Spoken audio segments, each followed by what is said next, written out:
नमिता और उसके mummy papa कचरा उठाने का काम करते हैं, जिस वजह से उनके घर में 2 वक्त के खाने के साथ लोगों की गालियाँ और ताने भी आते हैं। एक दिन नमिता कचरा उठा रही होती है कि तभी फोन में देखते हुए एक आंटी वहाँ नमिता से टकरा जाती है। छी छी, ए लड़की, तू देख कर नहीं चल सकती क्या? पर मैम साहब, मैं तो अपनी जगह पर ही हूँ, आप फोन में देखते हुए चल रही थी। अरे, एक कचरे वाली होकर मुझसे जुबान लड़ाती है।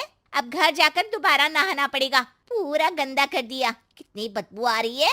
ऐसा बोलते हुए आंटी वहाँ से चली जाती है और उनकी बातों से दुखी नमिता आंखों में आंसू लिए काम करती रहती है। इसी तरह दिन बीतते हैं और एक दोपहर नमिता अपनी मस्ती में गाना गुनगुनाते हुए कचरा इकट्ठा कर रही होती है कि तभी जिंदगी एक सफर है सुहाना, यहाँ कल क्या हो किसने जाना,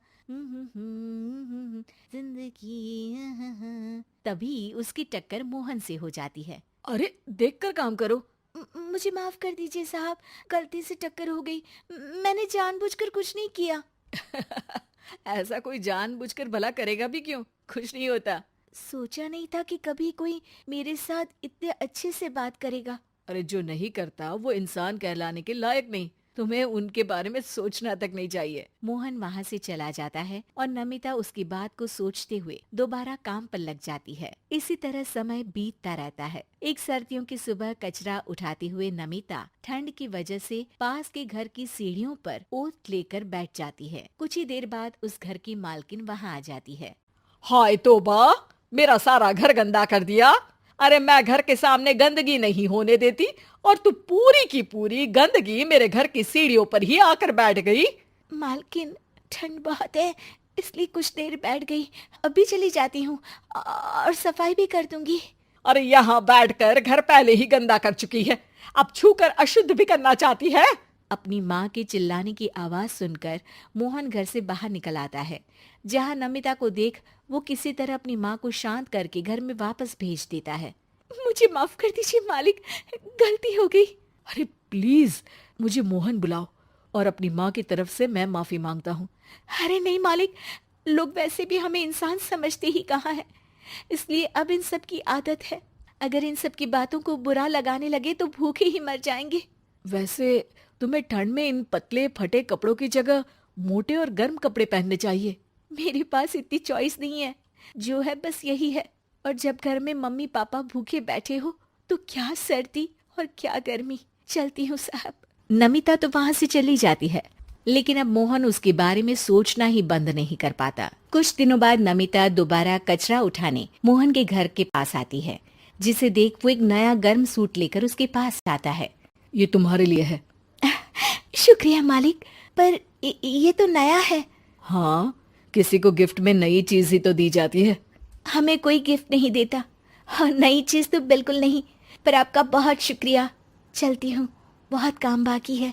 एक बार फिर नमिता मोहन को अपनी सीधी बातों और साफ दिल से प्रभावित करके चली जाती है। अब मोहन उसकी बातों और सोच में खोया रहने लगता है। जितनी बार नमिता उसके घर के करीब आती है, वो किसी न किसी बहाने उससे मिलता रहता है। ये सिलसिला लंबा चलता है, जिसमें धीरे धीरे दोनों एक दूसरे से प्यार करने लगते हैं। नमिता, क्या तुम मुझसे शादी करोगी? मुझे नहीं लगता कि ये सही है। तुम्हारे घर वाले और समाज के लोग मुझे कभी नहीं अपनाएंगे। मेरी वजह से तुम क्यों अपना जीवन खराब करना चाहते हो? मेरा जीवन तुमसे शादी करने के बाद नहीं, बल्कि शादी नहीं करके खराब होगा।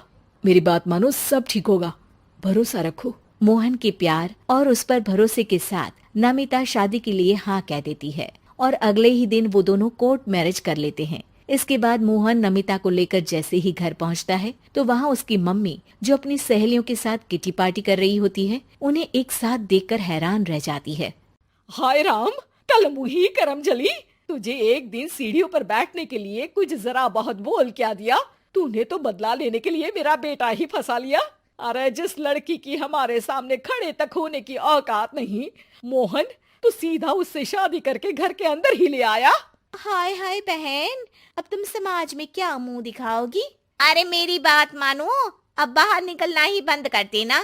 आंटी जी, मेरी माँ का तो पता नहीं, पर आप आज बाहर निकलकर दोबारा इस घर में कदम मत रखना। अरे हम ऐसे कचरे वालों के घर में आकर अपनी इज्जत खराब करने का शौक भी नहीं रखते।